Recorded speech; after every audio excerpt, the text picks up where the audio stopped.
ខូចឆ្មាវាគឺជាដំណាំទី1ដំណាំយុទ្ធសាស្ត្រទី2គឺជាដំណាំដែលយើងសម្រាប់ផ្គត់ផ្គង់គ្រួសារប្រចាំថ្ងៃទី3មួយទៀតវាជាជំរកសម្រាប់សត្វមានមន់ជាដើមហ្នឹងពេលវាក្តៅពេលអីវាអាចនឹងរត់ជ្រោកឬអីក្រុមនឹងបានពលរដ្ឋយើងខូចឆ្មាគឺជាម្ជូរមួយដ៏ពិសេសសម្រាប់មុខម្ហូបគ្រប់និយាយទៅសឹងតែគ្រប់មុខម្ហូបដែលចាំបាច់ទៅប្រើក្រូចឆ្មាការទៅការ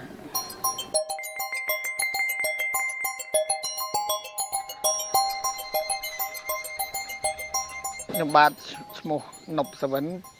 ជាកសិកររស់នៅភូមិបៃដកពោឃុំត្រពាំងធំខាងជើងស្រុកត្រាំកក់នៃខេត្តតាកែវតាមខ្ញុំដឹងអ្នកដែលដាំក្រូចឆ្មាដូចជាមិនសូវច្រើនទេបើធៀបនេះជាមួយនឹងអ្នកពិសាអ្នកហូបច្រើនតែអ្នកដាំគឺមានភាគរយនៃការដាំគឺតិចអាចថាមកពីគាត់គិតថាពិបាកក្នុងការដាំពោះក្រូចឆ្មាវាអត់ខុសពីក្រូចសើចដែរនៅតំបន់យើងនេះក្រូចសើចក៏ដាំងាយរស់ហើយក្រូចឆ្មាហ្នឹងក៏ដាំអត់ងាយបានផលដែរវាចេះដែរពាក់ព័ន្ធនឹងទីផ្សារដែលយើងទិញដំណាំទិញកូនទៅមកដាំហ្នឹងវាភាគច្រើនកសិករយើងច្រើនតែឆាញ់បោកឈ្មួញដែរដោយសារតែឈ្មួញចេះថានឹងក្រូចឆ្មាអញ្ចឹងទៅតែដល់ពេលដាំទៅខ្លាយទៅជាអាក្រូចមួយគេហៅក្រូចលាយក្រូចខ្លាយទៅខ្លាយធំផ្លិតដូចក្រូចខ្វិចអីចឹងតែក្រូចឆ្មាគឺលក្ខណៈវាគឺស្លឹកវារាងក្រាស់ហើយរាងធំបន្តិចហើយក្លិនវាគឺឈ្ងុយប្រហើរហ្មងឈ្ងុយវាក្រូចឆ្មាអាហ្នឹងយើងចំណាំបានអាហ្នឹងទី2ទី3យើងសិក្សាពីប្រវត្តិអ្នកដែលយកមកលក់ឲ្យយើងអញ្ចឹងមានឈ្មោះគេដឹកលក់អញ្ចឹងឬមួយក៏ថាទីតាំងដែលយើងធ្លាប់ទិញពីមុនមកវាជាពូជសុទ្ធល្អអាហ្នឹងយើងយកយើងទិញពូជនឹងពីគេមកខូចខ្លាយគឺវាមានអញ្ចឹងយើងអាចបង្ហាញតិចខូចខ្លាយមិនមែនជាខូចឆ្មាគឺប្រភេទស្លឹកវាគឺនេះគឺជាខូចខ្លាយស្លឹកវាវែងទៅវែងចេះហើយលក្ខណៈខូចឆ្មាគឺស្លឹកវាគឺរាងកប៉ុលធំអញ្ចឹងលក្ខណៈវាយើងគ្រាន់តែមើលក៏ដឹងដែរនេះអានេះខ្លាយនេះខូចឆ្មាយើងពិតប្រាកដហើយក្លិនវាក៏ខុសគ្នាទៀតបច្ចុប្បន្នដោយសារសម័យគេហៅថាបច្ចេកវិទ្យាទំនើបផងនោះអញ្ចឹងតាមបណ្ដាញសង្គមអញ្ចឹងយើងសើចមើលប្រវត្តិមើលកសិដ្ឋានគេដែលធ្វើជោគជ័យទៅយើងកំងតាមហ្នឹងទៅក្រូចឆ្មាដាំនៅបរិវេណនេះចំនួន28ដើមតាំងពីដាំរហូតមកដល់ពេលនេះបានរយៈពេល3ឆ្នាំកន្លះវាអាស្រ័យទៅតាមការបង្កាត់ពូជរបស់ម្ចាស់កសិដ្ឋានគេដែរវាមានពូជទី1គេហៅថាពូជតដើមបានន័យថាគេយកគល់ពីប្រភេទក្រូចដែលធន់នឹងជំងឺយកមកបង្កាត់តជាមួយនឹងក្រូចឆ្មាធម្មជាតិយើងអញ្ចឹងអាក្រូចហ្នឹងដែលវាផ្លែស្រាប់ហើយគេបង្កាត់យើងយកមកដាំគឺរយៈពេលវាតែមួយឆ្នាំទេគឺវាឲ្យផលអាហ្នឹងមួយទី2ក្រូចឆ្មាចេញពីក្របដែលផលិតពីក្របហើយកូនហ្មងបច្ចុប្បន្ននេះរយៈអាយុកាលរបស់ក្រូចឆ្មាគឺថា2ឆ្នាំឬក៏2ឆ្នាំតិចតួចហ្នឹងគឺឲ្យផលហើយនេះក្រូចឆ្មាដែលយើងអាចប្រមូលផលបានក្រូចឆ្មាដែលឡើងរលោងពេលខ្លះវាពណ៌យើងព្រឿងតិចហ្នឹងអាចបានពេលខ្លះគាត់តែខៀវរៀងចាស់តិចតែសំខាន់រលោង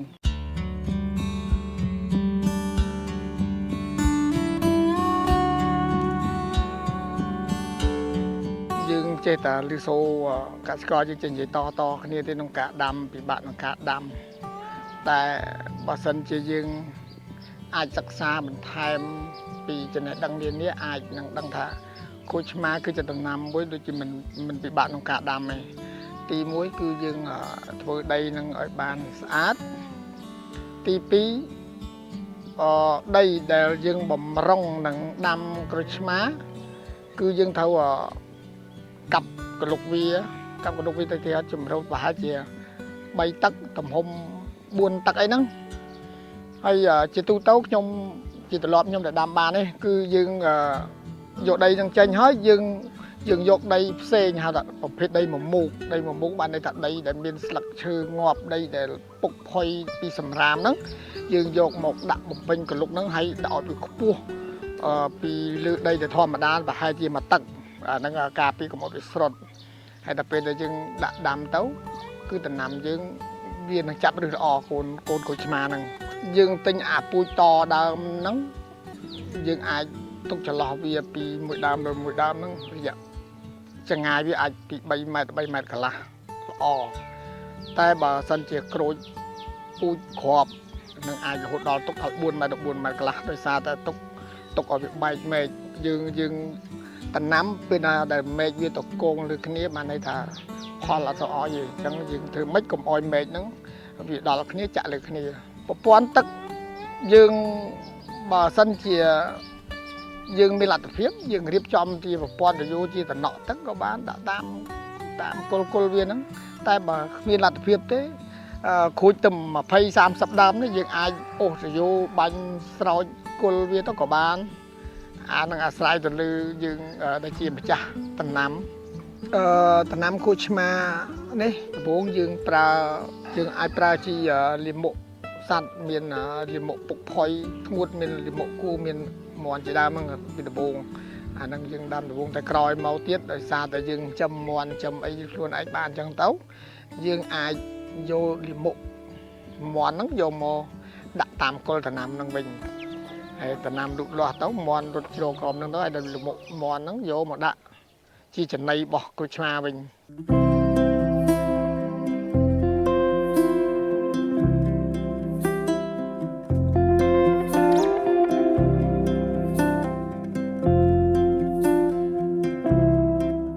ចិត្តតែលឺសូបញ្ហាហ្នឹងលឺសូតែចាស់ថាតគ្នាដែរថាពូជដែលគេផ្សាំហ្នឹងវាឆាប់ងាប់ពូជតែពីក្របហ្នឹងវាអាយុកាលវាវែងតែមកទល់ពេលនេះឃើញថាពាក់ព័ន្ធនឹងខូចដូចដើមនេះជាដើមអាដើមនេះគឺដើមចេញពីក្របក៏វានៅតែមិនទាន់តណាឲ្យអាប្រកាត់ចេញពីមែកពីអីដែលគេប្រកាត់មកតាមរយៈបច្ចេកទេសរបស់គេហ្នឹងក៏វានៅតែចឹងហើយយើងអត់ដឹងថាតើវាងាប់ពេលណាយើងអត់ដឹងដែរខូចឆ្មាបើវាចេញផលបានផលល្អហើយយើងឲ្យទឹកវាគ្រប់គ្រាន់ក្នុងមួយដើមក្នុងវដ្តជីវិតរបស់វាដែលយើងថោកបេះហ្នឹងអាចបានប្រហែលជាតុង20គីឡូឬក៏25គីឡូក្នុងមួយដើមខូចឆ្មាវាជាដំណាំយុទ្ធសាស្ត្រអត់ខុសពីដំណាំដូងទេដំណាំពីរប្រភេទហ្នឹងគឺវាឲ្យផលអាស្រ័យទៅលើទឹកគ្រប់គ្រាន់និងជីតែវាផលវាខណ្ឌតែអន់ថយក្នុងចន្លោះចុងតែគេថាក្នុងរយៈពេលខែប្រាំងហ្នឹងចាប់ពីដើមចាប់ពីខែ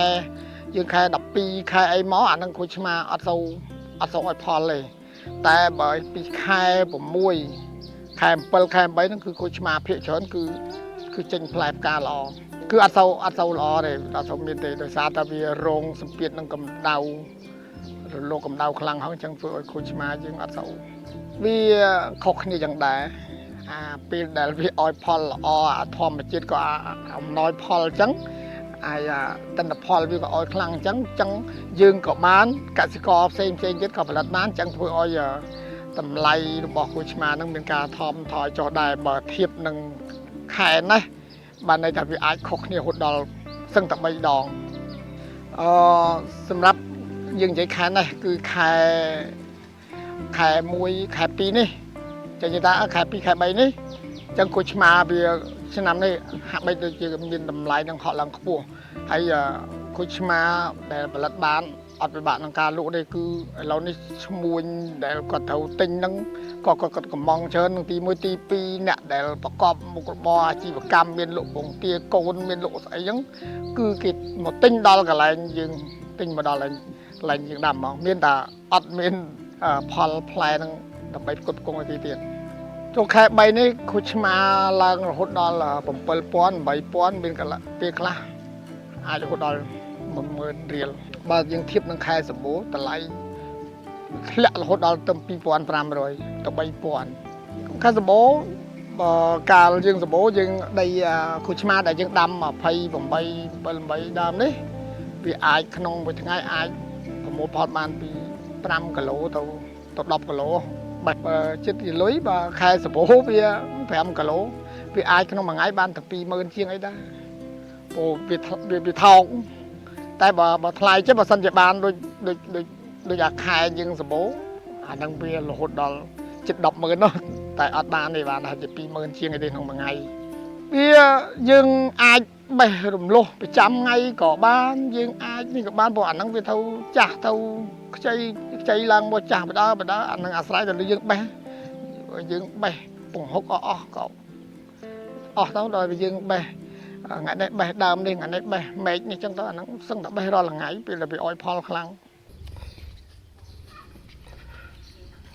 គូឆ្មាមែនតើទៅវាជួបបញ្ហាខ្លាំងគឺពាក់ព័ន្ធនឹងហៅអីកណ្ដាមស្កឬក៏កណ្ដាមប្រភេទសត្វអិតដែលរៀងសឲ្យស្អិតជាប់ស្លឹកហ្នឹងគឺពិបាកក្នុងការកម្ចាត់វាអញ្ចឹងការកម្ចាត់វាតលតែទី1យើងប្រើជីកសិកម្មហៅថាថ្នាំកសិកម្មហៅថាថ្នាំកម្ចាត់សត្វល្អិតហ្នឹងបាញ់លើវាបន្ទាប់ពីបាញ់ហើយបានមួយថ្ងៃស្អែកឡើងយើងនឹងប្រើវិធីធម្មជាតិគឺប្រើទឹកហៅថាបាញ់ទឹកឲ្យចំមេឃចំត្រួយវានឹងឲ្យខ្លាំងដើម្បីឲ្យអាកណ្ដាមដែលវាងាប់ហ្នឹងគឺវាឈូសបើមិនចឹងទេគឺអាខ្លះវាអាចនឹងរស់វិញវាកើតទៀតវាដូចជាមិនអីទេបើពាក់ព័ន្ធការទឹកឬក៏សំណួតមុំវាអាចប្រយុទ្ធប្រឆាំងបានតែគាត់ថាកតាដូចយើងច្រើនតែជួបបញ្ហារឿងកណ្ដាមស្កហ្នឹងវាកើតវាធ្វើឲ្យស្លឹកហ្នឹងរៀងរួញវាចឹងកើតខែប្រាំងចាប់ពីខែ12ខែ1ខែ2ហ្នឹងខែ11ខែ12ខែ1ខែ2ហ្នឹងអាហ្នឹងចាប់ដើមមានអាប្រភេទអំបូរវាចឹងដែរពាក់ព័ន្ធការដាំហ្នឹងគឺយើងមើលចឹងដែររាល់ដំណាំសឹងតែមិនមែនថាគួរឆ្មាទេដំណាំគ្រប់ប្រភេទចាំបាច់វាត្រូវការទឹកក៏ពិតមែនតែក៏វាមិនត្រូវការទឹករហូតដល់ថាឲ្យដក់នៅជាប់គល់នឹងរហូតដែរអញ្ចឹងធ្វើម៉េចឲ្យទឹកនឹងដីនឹងបើខែវស្សាធ្វើម៉េចឲ្យភ្លៀងហើយឲ្យវាហូរអស់អានឹងដំណាំល្អបើយើងខែវស្សាយើងទុកឲ្យដក់ហ្នឹងអាហ្នឹងវាធ្វើឲ្យជាប់វារលួយរឹសហើយអញ្ចឹងធ្វើឲ្យការស្រូបសារជាតិចិញ្ចឹមវាហ្នឹងបញ្ជូនទៅស្លឹកទៅមែកហ្នឹងមិនគ្រប់គ្រាន់ធ្វើឲ្យវាពេលខ្លះរហូតដល់ធ្វើឲ្យវាឈូសស្លឹកឬក៏ជ្រុះផ្លែក៏មានដែរ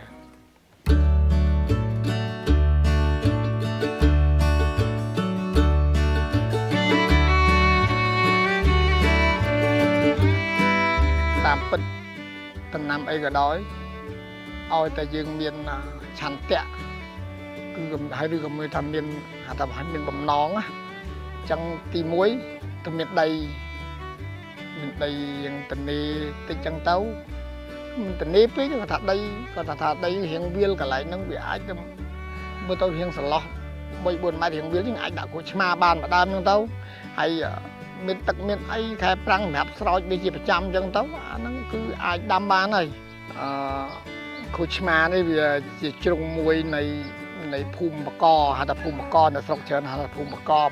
នោះវាមានដំណាំគ្រប់បែបយ៉ាងវាមានចេកមានពៅមានគួរឆ្មាមានដូងមានអីចឹងទៅអ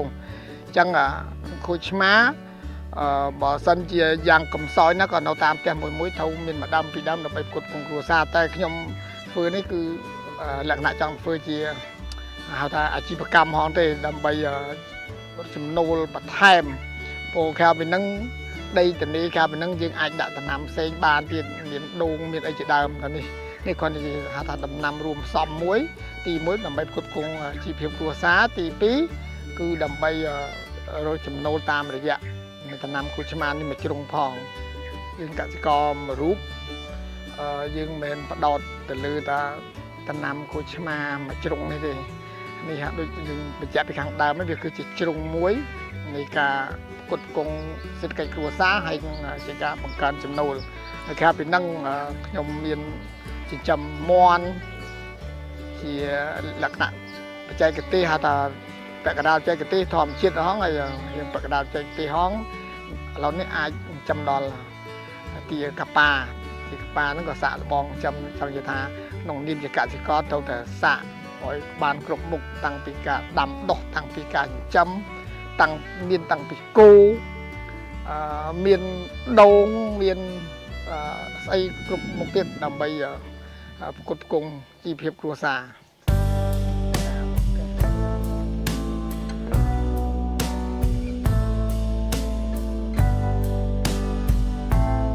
ជាចុងក្រោយ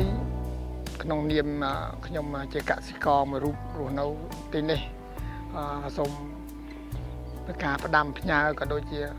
សារជូនដល់បងប្អូនយើងដែលជាកសិករដូចគ្នាទាំងអស់សូមបងប្អូនកុំធ្វើខ្លួនឲ្យជាមនុស្សទំនេរអញ្ចឹងយើងត្រូវធ្វើខ្លួនទៅជាមនុស្សរវល់ហ្នឹងរវល់ទី1ពាក្យថារវល់ទី1យើងអាចដាំដុះដំណាំគ្រប់ប្រភេទទៅបានផលខ្លះទៅដើម្បីផ្គត់ផ្គង់គ្រួសារទី2ដូចជាលំហាត់ប្រាណដែរការងារអស់នេះគឺជាធ្វើឲ្យរាងកាយយើងនឹងរឹងមាំដែរដោយសារតែយើងមានសកម្មភាពរហូតមិនមែនសកម្មភាពដូចធ្ងន់ធ្ងរនេះគាត់ថាហាក់បីដូចជាការលំហាត់ប្រាណអញ្ចឹងបងប្អូនគួរណាស់តែដីដែលទនេដីអីហ្នឹងគួរណាស់តែចាស់ដាំដំណាំយើងបច្ចុប្បន្ននេះសម្បូរបែបតាមរយៈឈ្មោះដឹកដល់លក់អញ្ចឹងគួរណាស់តែយើងដាំអញ្ចឹងគួចឆ្មានេះមួយដោយសារនៅហៅថាចង្ក្រានជើងឆ្នាំងហ្នឹងគឺចាំបាច់ត្រូវតែមានអាហ្នឹងទី1ទី2មានដំណាំផ្សេងទៀតខ្ញុំដូចយើងឃើញគេដឹកដល់លក់ហ្នឹងហើយដាំទៅគឺបានផលដីស្រុកយើងនេះកាលពីមុនយើងគិតថាដាំអត់បានទេមានអីគេមានតលឹងតឹងហ្នឹងស្រុកពីមុនមកស្រុកយើងនេះគឺអត់មានទេតែឥឡូវនេះឃើញគេដឹកដល់លក់បងប្អូនទិញឲ្យដាំទៅគឺបានហូបហើយមានពូជព្រីងមានស្អីហៅថាជារួមដំណាំកសិកម្មមួយចំនួនដែលឃើញបងប្អូនយើងខាងអាជីវករដឹកដល់លក់ហ្នឹងនាំគ្នាទិញដាំទៅដីទៅតនីហ្នឹងជានាំគ្នាដាំទៅ